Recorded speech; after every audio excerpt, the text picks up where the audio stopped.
¿Te imaginas comenzar sin nada? Construir una empresa con todo tu esfuerzo, perderlo todo y aún así encontrar la fuerza para resurgir más fuerte que nunca? Esta es la historia de Soichiro Honda. Desde tragedias personales hasta desastres empresariales, este visionario japonés nunca se rindió. Acompáñanos a descubrir cómo, de la mano de su resiliencia y su pasión, convirtió un sueño en una de las compañías más grandes del mundo. Soichiro Honda nació el 17 de noviembre de 1906 en Hamamatsu, una pequeña ciudad en la región de Shizuoka, Japón. Creció en una familia de escasos recursos, donde su padre, Hideo Honda, era herrero y su madre, Mitsue Honda, se encargaba del hogar. Desde niño, Soichiro mostró una fascinación innata por las máquinas y los motores, una pasión que crecería con él y lo acompañaría toda su vida.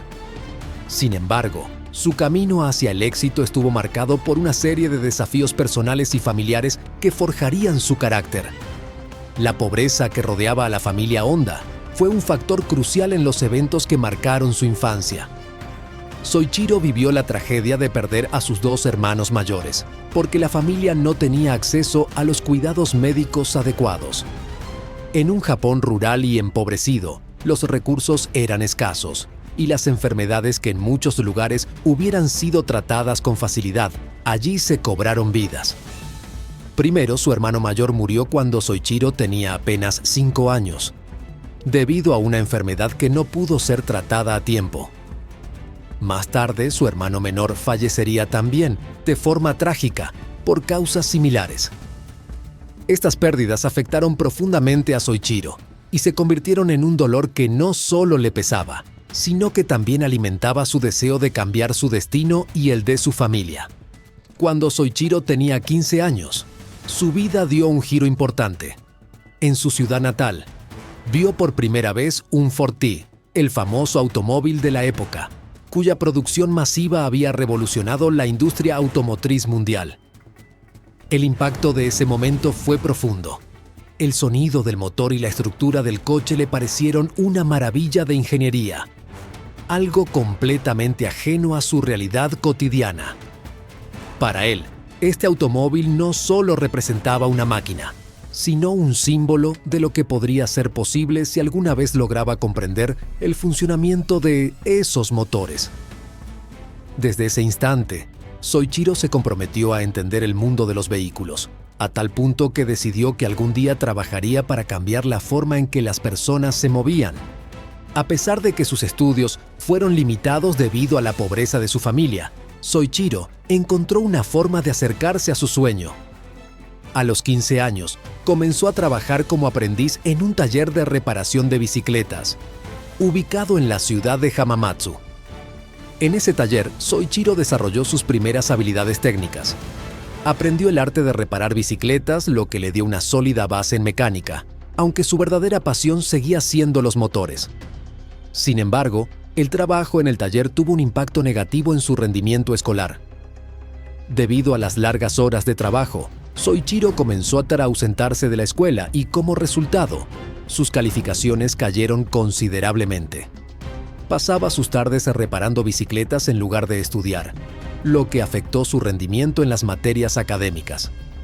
Sus profesores lo veían como un joven lleno de potencial, pero debido a su dedicación al trabajo y su falta de tiempo para los estudios, su futuro educativo se oscureció, llegando incluso a falsificar el sello de su familia en el boletín escolar para evitar las reprimendas.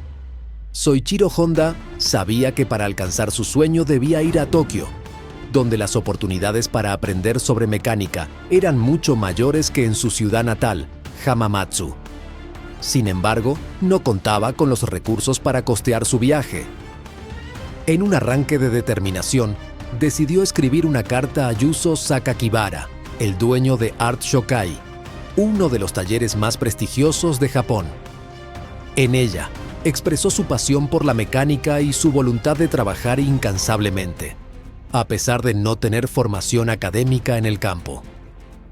Soichiro le hizo saber que, aunque provenía de un entorno humilde, su hambre por aprender era insaciable. Este gesto fue reflejo no solo de su deseo de aprender, sino de su firme creencia en que solo a través del trabajo arduo podría lograr algo grande.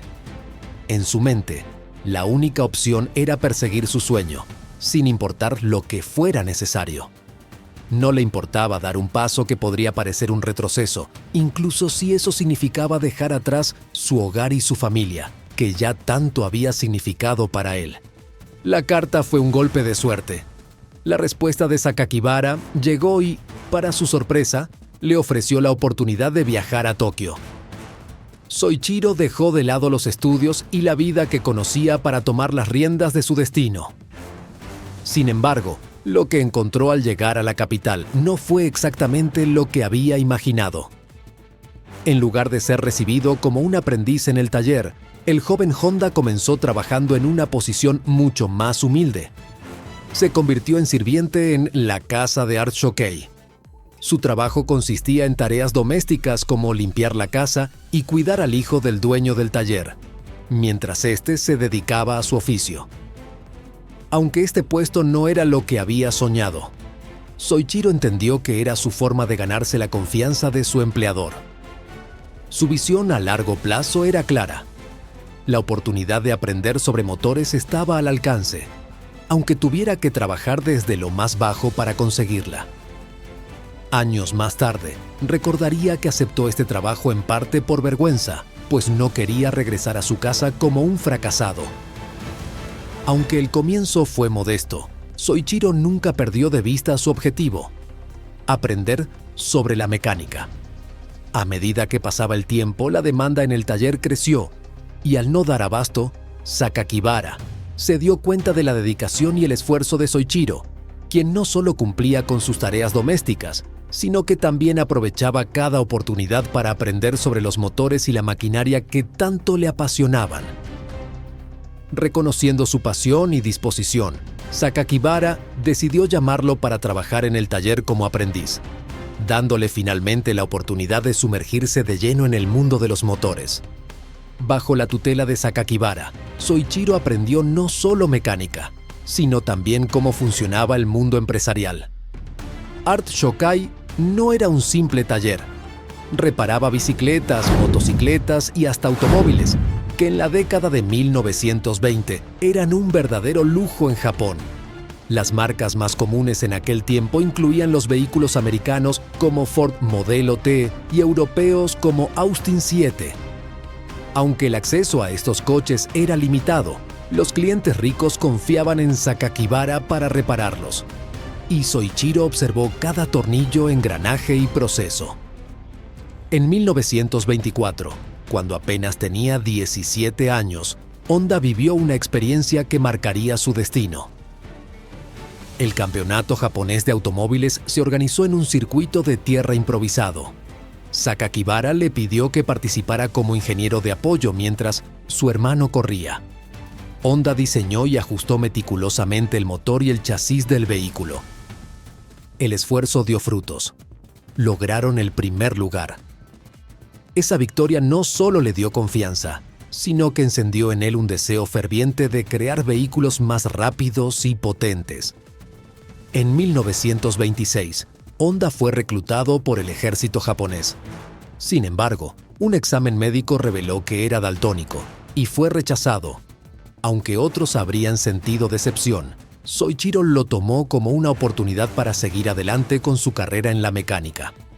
En 1928, Yuzo Sakakibara decidió abrir una nueva sucursal de Art Shokei en Hamamatsu. Sorprendentemente dejó a Soichiro Honda, con solo 21 años, como gerente. Esto provocó dudas entre los empleados y los clientes. ¿Cómo iba un joven tan inexperto a manejar el negocio? Sin embargo, Honda trabajó incansablemente, solucionando problemas técnicos que otros no podían y ofreciendo un servicio insuperable. Honda expandió la sucursal, pasando de ser un pequeño taller manejado por él, solo a una operación con 30 empleados. Incluso su esposa, Sachi Honda, desempeñó un papel crucial como administradora. Honda y Sachi se conocieron en Hamamatsu en un evento local y se casaron poco después. Su relación sería un pilar importante en los años difíciles. Además de su talento como mecánico, Honda tenía pasión por las carreras. En su taller construyó un auto de carreras llamado Hamamatsu, un vehículo revolucionario para la época. Logró una velocidad récord de 120 km por hora, una marca que permaneció invicta en Japón por 20 años. En 1936, Soichiro sufrió un grave accidente en las afueras de Tokio mientras conducía el Hamamatsu durante una carrera. Las lesiones casi le costaron la vida, pero su determinación lo llevó a regresar a las pistas solo 4 meses después. Sin embargo, tras un altercado con su padre y su esposa Sachi, quienes temían por su vida, decidió dejar las carreras para siempre. A pesar de sus éxitos en reparaciones y carreras, en 1936, Soichiro Honda se sintió insatisfecho. Soñaba con fundar su propio taller para fabricar piezas de automóviles. Quiso buscar inversores, pero sus ideas no encontraron el apoyo necesario. Determinado a no rendirse, decidió financiar su proyecto por su cuenta, creando Tokai Seiki Heavy Industry, la base de lo que más tarde se convertiría en el gigante de la industria automotriz, Honda Motor Co. Para fortalecer la nueva empresa, confió en su mejor amigo Shichiro Kato, a quien nombró presidente mientras él se centraba en la ingeniería y la innovación técnica. Durante el día, Honda continuaba trabajando en Art Shokai en Hamamatsu y por las noches se dedicaba a su taller de investigación de motores, conocido como el Art Piston Ring Research Center. Su dedicación era tal que apenas dormía y su salud comenzó a resentirse. Perdió peso y sus amigos estaban preocupados por su apariencia demacrada. En 1937, fundó oficialmente Tokai Seiki Heavy Industry con el objetivo de producir anillos de pistón. Ese mismo año, logró fabricar un pistón exitoso, lo que lo llevó a renunciar a su puesto en Art Shokai para dedicarse por completo a su empresa. Toyota se interesó y solicitó una muestra de 50 anillos de pistón. Sin embargo, solo 3 cumplieron con sus estándares de calidad, lo que representó un fracaso significativo para Honda. Lejos de desanimarse, Honda pasó los siguientes años visitando diversas empresas y aprendiendo sobre la fabricación de anillos de pistón, buscando perfeccionar su técnica. Su perseverancia dio frutos cuando sus nuevos pistones superaron los controles de calidad y comenzaron a ser solicitados en todo Japón. La demanda creció tanto que tuvo que contratar a 2,000 empleados para satisfacerla.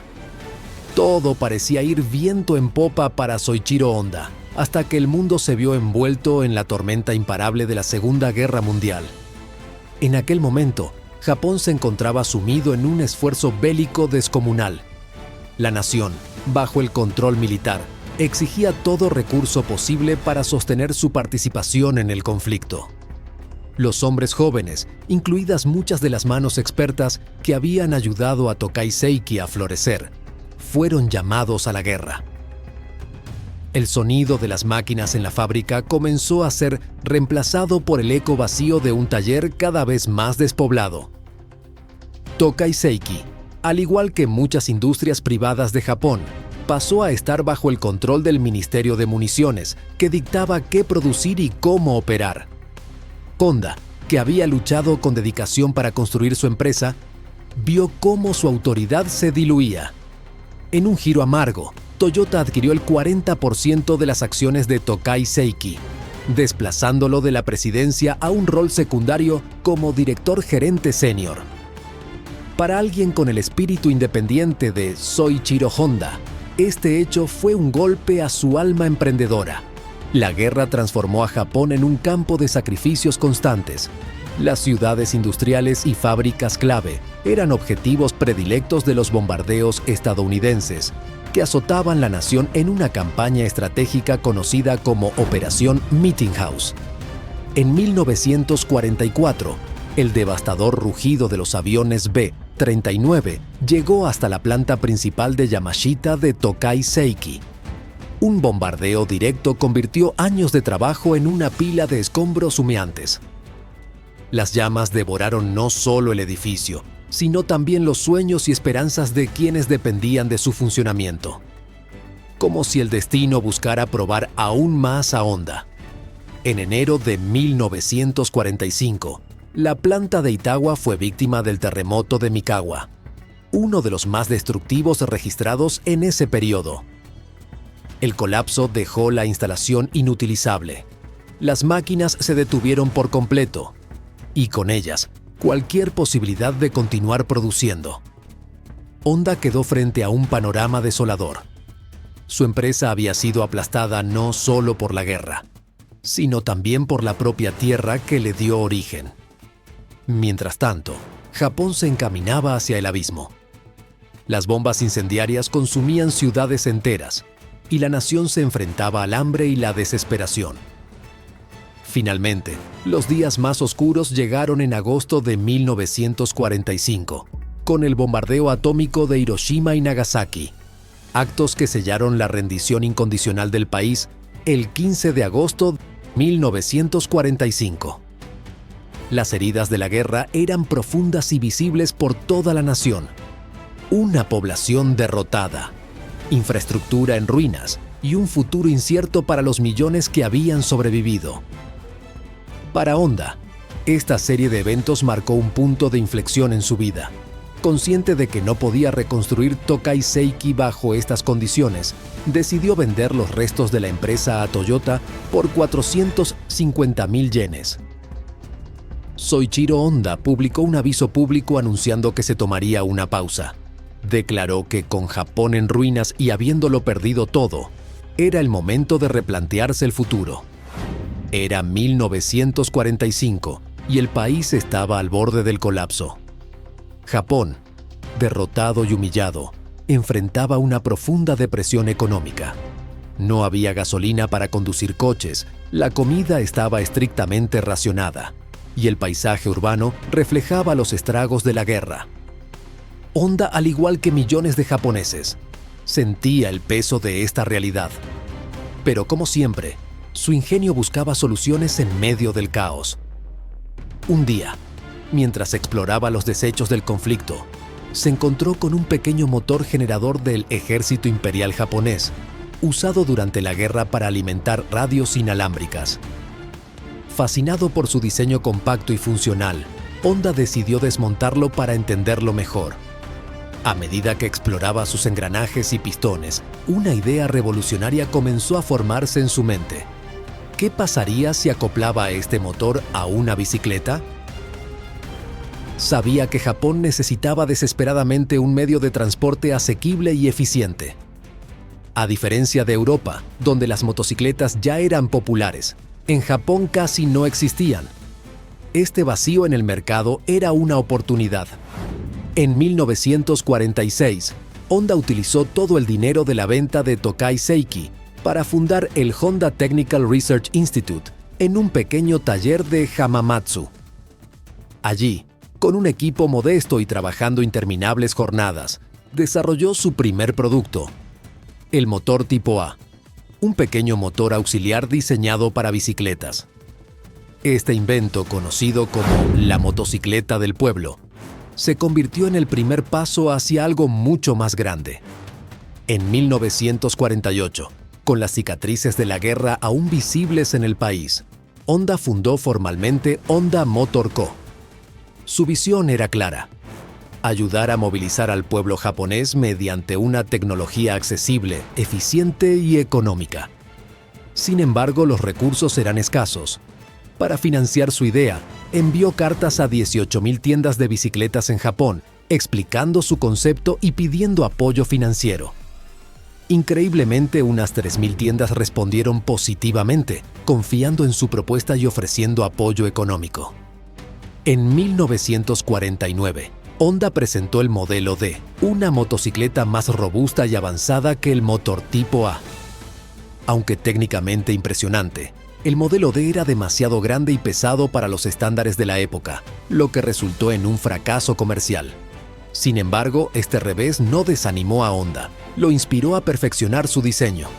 Pasaba incontables horas en el taller, obsesionado con crear una motocicleta más pequeña, ligera y práctica. El resultado de este esfuerzo fue el lanzamiento de la Super Cub en 1958. un vehículo revolucionario en diseño, funcionalidad y precio. La Super Cub no solo fue un éxito inmediato en Japón, sino que también allanó el camino para la expansión global de Honda. El diseño versátil de esta motocicleta la convirtió en un producto ideal para todas las clases sociales.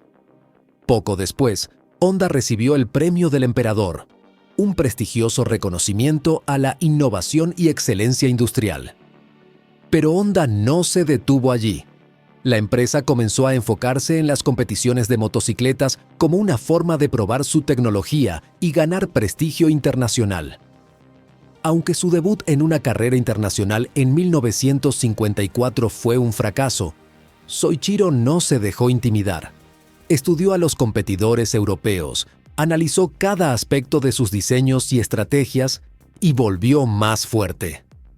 En 1959, Honda sorprendió al mundo al ganar la prestigiosa Isla de Man TT, una de las carreras de motocicletas más exigentes del mundo. Fue la primera victoria de una marca japonesa en ese terreno y marcó el comienzo de un dominio continuo. En los años siguientes, Honda triunfaría en múltiples competiciones internacionales, incluidas las 24 horas de Le Mans y el Campeonato Mundial de Motociclismo, consolidando su reputación como líder en rendimiento y tecnología. Para 1960, Honda era ya la mayor productora de motocicletas en el mundo, y su alcance continuaba expandiéndose. En 1968, la empresa celebró la producción de su 10.000.000ª motocicleta, un logro que simbolizaba cómo una idea nacida en la devastación de la guerra había transformado la vida de millones. Honda no solo prosperó en ventas, sino también en marketing. En Estados Unidos, una campaña estratégica posicionó sus motocicletas como vehículos modernos, accesibles y confiables. Mientras las motocicletas europeas se percibían como costosas o rudas, la Honda Super Cub se comercializaba como amigable, funcional y económica, lo que la convirtió en un éxito rotundo. Aunque Soichiro Honda había conquistado el mundo de las motocicletas, no estaba satisfecho. Desde niño, había soñado con diseñar automóviles. Cuando anunció que Honda Motor Co. se aventuraría en la producción de automóviles en la década de 1960, muchas voces trataron de disuadirlo. Japón ya tenía marcas consolidadas como Toyota, Nissan y Subaru, y lanzarse al mercado automovilístico era un riesgo que podía hundir a su empresa. Pero Soichiro no se dejó intimidar. Su filosofía siempre había sido enfrentar desafíos imposibles, y este sería el más grande de su carrera. En 1963, Honda lanzó su primer automóvil, el T360, un pequeño camión utilitario con motor de motocicleta. Aunque este modelo fue una propuesta interesante, sería el S500, lanzado también en 1963, el que marcaría el debut de la marca en el segmento de los automóviles deportivos.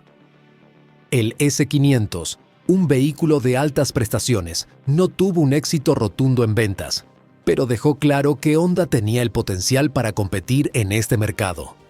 Con una velocidad máxima de 80 millas por hora y una producción limitada de solo 1.300 unidades, el S500 marcó el inicio de una era en la que Honda se destacaría por su innovación y rendimiento. Soichiro también llevó su pasión por la velocidad al mundo de las carreras. En 1964, Honda debutó en la prestigiosa Fórmula 1 con el modelo RA271, enfrentándose a los gigantes europeos que dominaban el circuito. Aunque sus primeros pasos fueron difíciles, Honda logró una histórica victoria en el Gran Premio de México en 1965 con el modelo RA272, convirtiéndose en el primer fabricante japonés en ganar una carrera de Fórmula 1. Esta victoria catapultó a la empresa al reconocimiento internacional como una potencia tecnológica. La década de 1970 marcó un momento crucial en la historia de la automoción. La crisis del petróleo de 1973 hizo que los consumidores comenzaran a buscar automóviles más pequeños y eficientes en combustible. El Honda Civic, lanzado en 1972, se convirtió en uno de los sedanes más vendidos de la historia, estableciendo a Honda como una marca confiable y deseada en mercados internacionales. Para principios de los años 80, Honda había escalado al tercer lugar entre los principales fabricantes de automóviles japoneses. Hacia finales de la década, se consolidó como la tercera empresa automovilística más grande del mundo. La combinación de tecnología, innovación y visión estratégica hizo de Honda no solo un fabricante de motocicletas y automóviles, sino un ícono de la industria. En 1982, Honda continuó su impulso hacia la innovación y la eficiencia.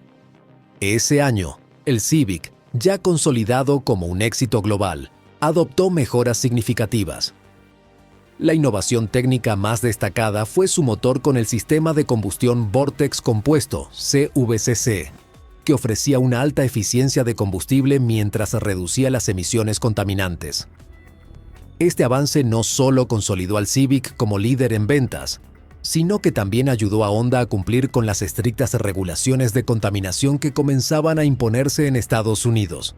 En 1976, Honda presentó el Accord, que ofrecía la misma eficiencia de combustible que el Civic, pero con más espacio y comodidad.